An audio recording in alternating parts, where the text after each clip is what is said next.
October 15 నుంచి అయితే pro kabaddi fans కి తీన్ మార్ డాన్సెస్ అని చెప్పొచ్చు. అక్టోబర్ 15 నుంచి ప్రో కబడ్డీ అయితే తన స్పీడ్ ని పెంచి సెకండ్ గేర్ నుంచి టాప్ గేర్ లోకి అయితే వెళ్ళబోతుంది. ఇంతకీ మ్యాటర్ ఏంటంటే సీజన్ 12 స్టార్ట్ అయినప్పటి నుంచి అక్టోబర్ 14 వరకు మనం రోజుకి 2 మ్యాచెస్ మాత్రమే చూసినాం. కానీ అక్టోబర్ 15 నుంచి ట్రిపుల్ పంగా అయితే ఉండబోతుంది. అంటే రోజుకి 3 మ్యాచ్లు అయితే ఉండబోతున్నాయి.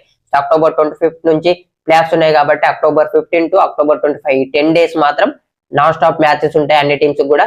సో ప్లే ఆఫ్స్ కి దగ్గర పడుతున్నాయి. ఇక్కడ నుంచి ప్రతి మ్యాచ్ ఇంపార్టెంట్, ప్రతి విన్ ఇంపార్టెంట్, ప్రతి పాయింట్ ఇంపార్టెంట్ టీమ్స్ కి. So back to back matches ఉండడం వల్ల సో మంచి మూమెంటం లో అయితే ఉండాలి. ఒక్క లాస్ వచ్చినా కానీ ఒక్క లాస్ 3 లాసెస్ 5 లాసెస్ కి దారి చేసే ఛాన్స్ ఉంటది కాబట్టి ఎవ్రీ టీమ్ కూడా ఇది ఒక టఫ్ టెస్ట్ గా చెప్పుకోవచ్చు. ఇక pro kabaddi play offs October 25 నుంచి స్టార్ట్ అయిపోతున్నాయి కాబట్టి ఆల్రెడీ పునే రిపల్ దబాంగ్ ఢిల్లీ ఇద్దరు కూడా ప్లే ఆఫ్స్ క్వాలిఫై అయిపోయారు. సో ఇప్పటి నుంచి ప్రతి విన్ కూడా టేబుల్లో ఒక టీం ని పైకి తీసుకెళ్తే ఒక టీం ని అయితే కిందకి తీసుకొస్తాయి. సో ప్లే ఆఫ్స్ కాంపిటీషన్ అయితే చాలా టఫ్ అవబోతుంది. సీజన్ 12 లో ఏ టీమ్స్ ప్లే ఆఫ్స్ వస్తాయి అనుకుంటున్నారో కింద కామెంట్ చేయండి. అలాగే రోజుకు 3 మ్యాచెస్ ఉంటాయి కాబట్టి అన్ని మ్యాచెస్ ప్రివ్యూస్, అన్ని మ్యాచెస్ వీడియోస్ కూడా మన పేజ్ లో వస్తాయి. సో ఆల్రెడీ అక్టోబర్ 15 రోజు తెలుగు టైటన్స్ మ్యాచ్ కూడా ఉంది. సో ఆ వీడియో కోసం కానీ మిగతా వీడియోస్ కోసం కానీ మన పేజ్ ని ఫాలో అయిపోండి. అలాగే తెలుగులో ప్రో కబడ్డీ క్రికెట్ వీడియోస్ కూడా వస్తాయి కాబట్టి తప్పకుండా సపోర్ట్ చేయండి.